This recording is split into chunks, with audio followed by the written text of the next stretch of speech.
शिवरात्रि है या नवरात्र का समय है या शरद पूर्णिमा है, तो वो जो इन कैलकुलेशन के हिसाब से बनाए गए थे जिन्हें अब हमने केवल पूजा और खाने तक सीमित करके रखा। बस बिल्कुल correct, this is the main point. ये इसीलिए बना है, तभी आप आज देख लीजिए अहोरात्र आता है, नवरात्र आता है, शिवरात्रि आती है, महाशिवरात्रि आती है। रात्रि में क्यों आती है? रात्रि का क्या मतलब है? चांद की वजह से नहीं। उस दिन अमुक समय पर, अमुक डेट पर, अमुक तिथि पर, अमुक रात्रि में, क्योंकि सुबह क्या होता है? सूर्य का प्रकाश होता है। सूर्य का प्रकाश क्या करेगा? अन्य प्रकाश को रोधित करता है, बाधित करता है।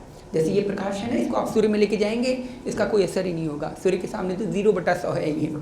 तो जब सूर्य नहीं रहता है तब उनका प्रकाश इजीली पृथ्वी पर पहुंच जाता है शिवरात्रि के दिन, नवरात्रि के दिन। 9 दिन में 9 दिन लगातार उनका प्रकाश चलता रहता है। इसीलिए रात्रियों का विशेष तौर से महत्व है। रात्रि का हमारे यहाँ बहुत विशेष महत्व है। इसलिए तंत्र शास्त्र में जितने मंत्र किए जाते हैं सब रात्रि में किए जाते हैं। जितने मंत्र, बीज मंत्र किए जाते हैं सब रात्रि में किए जाते हैं, दिन में कोई नहीं किया जाता। क्यों? क्योंकि इनका प्रकाश से बहुत बड़ा संबंध है। और रात्रि में जब प्रकाश प्रदूषण नहीं होता, कोई नहीं होता, तब जाकर के इनकी किरणें पृथ्वी पर पड़ती हैं और उसे हम रात्रि बोलते हैं। तो शिवरात्रि इसीलिए प्रसिद्ध है। आपने सुना होगा ना कि ये औषधि जो है हम लाए हैं हिमालय से। ये हिमालय की औषधि है। क्यों? क्योंकि हिमालय थोड़ा सा ऊंचे स्थान पर है, वहाँ पे प्रकाश प्रदूषण नहीं है, वहाँ नॉइज़ पॉल्यूशन नहीं है, वहाँ पे एयर पॉल्यूशन नहीं है। तो जो कण, जो इंग्रेडिएंट्स आने वाले सूक्ष्म प्रकाश को, आने वाले सूक्ष्म तरंगों को बाधित करते थे, वो हिमालय पे नहीं मिलेंगे, जिससे वो सीधे वनस्पतियों पर लगते हैं। और वनस्पतियों में क्या निकलता है? वही पोषण तत्व, औषधीय गुण वनस्पतियों का चंद्रमा से प्राप्त होता है। इसीलिए वहाँ की औषधियाँ, जो पहाड़ों की औषधियाँ होती हैं, जो सुदूर क्षेत्रों की औषधियाँ होती हैं, वो बहुत प्रसिद्ध मानी जाती हैं। क्यों? उनमें औषधि गुण बहुत ताकतवर होता है, बहुत ज़्यादा होता है।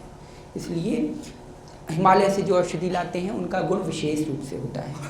तो ये सब प्रकाश, ये प्रकाश प्रदूषण है। हर जगह हम रात में जितनी लाइट चलती है, हेडलाइट से लेकर के जितनी लाइट चलती हैं, सब प्रकाश प्रदूषण है।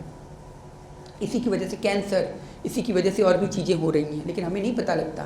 पहले के समय में चंद्रमा के प्रकाश में लोग बैठे रहते थे, चंद्रमा का प्रकाश लेते थे, सूर्य का प्रकाश लेते, नेचुरल लाइट्स, तारों के समूहों के नीचे बैठे रहते, नक्षत्रों का प्रकाश उनके ऊपर पड़ रहा है। उनकी बुद्धि सूक्ष्म होती थी। सूक्ष्म मतलब जिसे बोलते हैं, क्या बोलते हैं? तीक्ष्ण बुद्धि। घास का क्या बोलते हैं उसे? घास की नोक?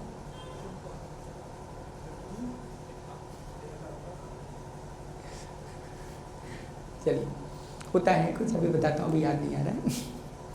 तो ये मेधावी बुद्धि होती है उसकी। तो इसीलिए सूर्य के प्रकाश में कुशाग्र, कुश की अग्रभाग, वही मैं भूलना था, कुशाग्र बुद्धि।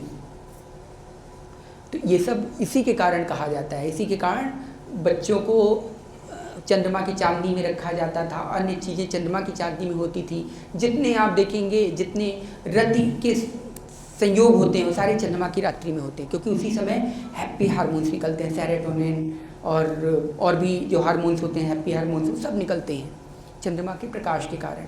चंद्रमा का प्रकाश 10.-28 mm माइक्रोन्स का होता है। जब वो हमारे सेल्स पे अट्रैक्ट करता है, मतलब सेल्स पे पेनिट्रेट करता है, हमारे सेल्स पे जब जाता है तो बायो हार्मोन्स का रिलीज़ करता है, सिक्रीशन करता है। लेकिन अब चंद्रमा की चांदनी कहाँ मिल रही है? दिल्ली में तो वैसी मुश्किल है, प्रकाश प्रदूषण के कारण, एयर पॉल्यूशन के कारण, और प्रकाश प्रदूषण कर करके हमने तो हर जगह लाइट जला करके चंद्रमा की चांदनी को ही ख़त्म कर दिया।